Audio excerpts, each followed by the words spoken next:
جن حضرات پر زکوٰۃ لینا حرام ہے، یعنی بنو ہاشم، جن کو زکوٰۃ لینے سے منع کیا گیا کہ ان کے اوپر زکوٰۃ نہیں لگے گی، تو ایک قول کے مطابق اہل بیت ان افراد کو کہا جاتا ہے۔ یعنی حضرت عبد المطلب کی اولاد میں سے حضرت علی، حضرت عباس، حضرت جعفر، حضرت عقیل اور حضرت حارث، ان کی جو اولادیں ہیں ان کے اوپر زکوٰۃ نہیں لگتی، اور انہی کے بارے میں ایک قول یہ ہے کہ ان کو اہل بیت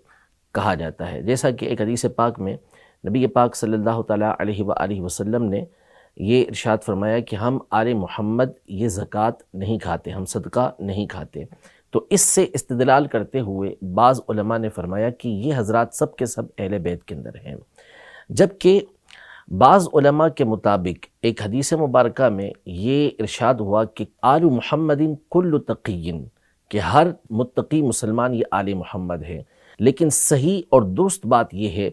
کہ نبی پاک صلی اللہ تعالیٰ علیہ وآلہ وسلم کی ازواج مطہرات اور نبی پاک صلی اللہ تعالیٰ علیہ وآلہ وسلم کی اولاد، یہ نبی پاک صلی اللہ تعالیٰ علیہ وسلم کے اہل بیت کہلاتے ہیں، یہ سب کے سب اہل بیت اطہار کے اندر شامل ہیں۔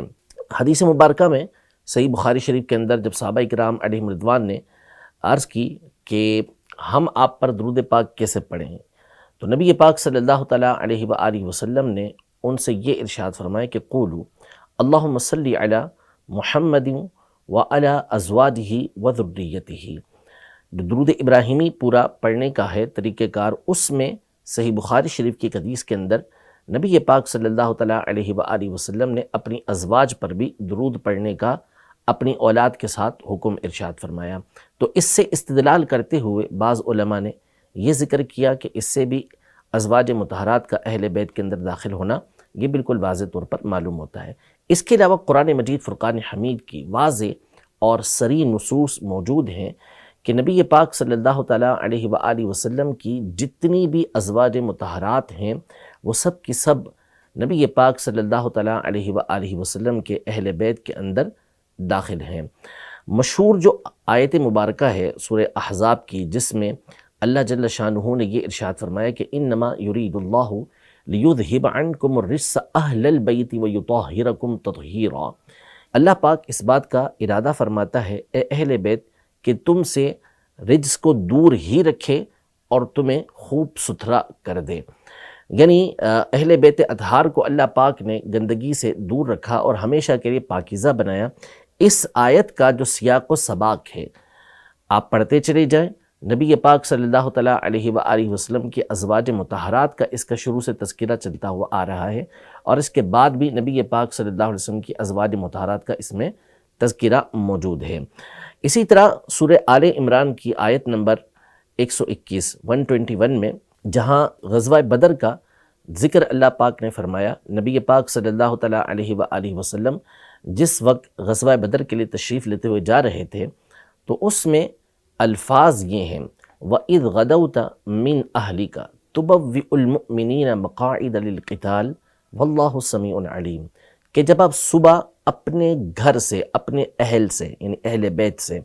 صبح کے وقت آپ نکلے اور جو لشکر تھے، جو لڑنے والے تھے، ان کو، مومنوں کو آپ لڑنے کی جگہ پر بٹھاتے رہے۔ واقعہ تو تفسیری ہے، اس میں جو استدلال ہے وہ یہ ہے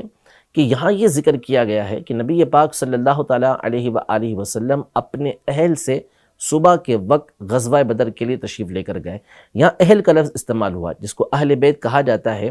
اور واضح طور پر یہ آیت مبارکہ اس وقت نازل ہوئی کہ جب حضرت عائشہ رضی اللہ تعالیٰ عنہا کے گھر سے نبی پاک صلی اللہ تعالیٰ علیہ وآلہ وسلم یہ غزوہ بدر کے لیے تشریف لے کر گئے۔ صحیح بخاری شریف کی حدیث مبارکہ موجود ہے، سیدہ عائشہ رضی اللہ تعالیٰ عنہا یہ ارشاد فرماتی ہیں کہ آل محمد 2 مہینے تک جو کی جو روٹی ہوتی تھی وہ بھی سر ہو کے نہیں کھاتے تھے، اور ایک روایت کے اندر ہے کہ آل محمد ان کے 3 چاند گزر جاتے تھے اور چولہا نہیں جلتا تھا، آگ نہیں جلتی تھی ان کے گھر کے اندر۔ تو یہاں آل محمد کا جو ذکر ہے وہ نبی پاک صلی اللہ تعالیٰ علیہ وآلہ وسلم کی ازواج مطہرات کے لیے ہے، اور یہ عقل سے بھی بات ثابت ہے کہ جو گھر کی خواتین ہوتی ہیں، بیویاں ہوتی ہیں، ظاہر ہے وہ گھر کے افراد ہی ہوتے ہیں، اور اسی طرح جو اولاد ہوتی ہے وہ گھر کے افراد ہی ہوتے ہیں۔ تو یہ وہ حضرات ہیں کہ جن کا اہل بیت سے ہونا بالکل واضح ہے۔ البتہ چند ہستیاں اور ہیں جن کو اعزاز کے طور پر نبی پاک صلی اللہ تعالیٰ علیہ وآلہ وسلم نے اہل بیت اطہار کے اندر شامل فرمایا، جن میں سر فہرست نام سیدنا علی المرتضیٰ کرم اللہ تعالیٰ وجہہ الکریم کا ہے کہ جب یہ آیت مبارکہ نازل ہوئی، نبی پاک صلی اللہ تعالیٰ علیہ وآلہ وسلم نے حضرت سیدہ فاطمہ زہرا رضی اللہ تعالیٰ عنہا، حضرت سیدنا امام حسن، سیدنا امام حسین اور مولا کائنات مولا مشکل کشا حضرت علی المرتضیٰ کرم اللہ تعالیٰ وجہہ الکریم کو اپنے ساتھ ایک چادر میں دیا اور اللہ پاک کی بارگاہ میں یہ عرض کی کہ یا اللہ عز و جل یہ میرے اہل بیت ہیں۔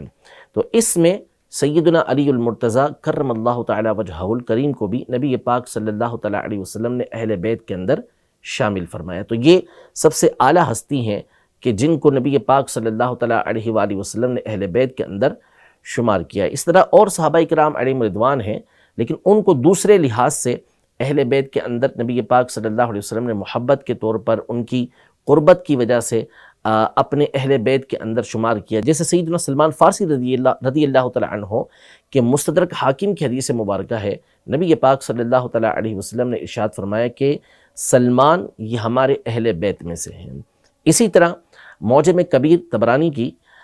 حدیث مبارکہ ہے جس میں نبی پاک صلی اللہ تعالیٰ علیہ وسلم نے حضرت سیدنا جریر بن عبداللہ البجلی رضی اللہ تعالیٰ عنہ جو صحابی ہیں،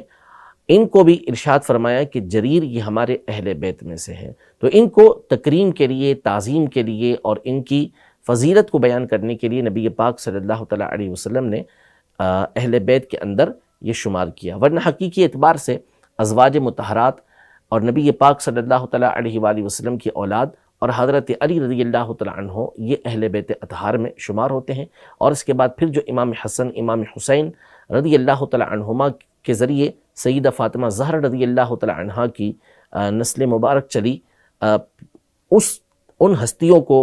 اس خاندان کو اہل بیت یہ کہا جاتا ہے، جن کو ہم اپنے عرف کے اندر سادات کرام سید زادے بھی کہتے ہیں۔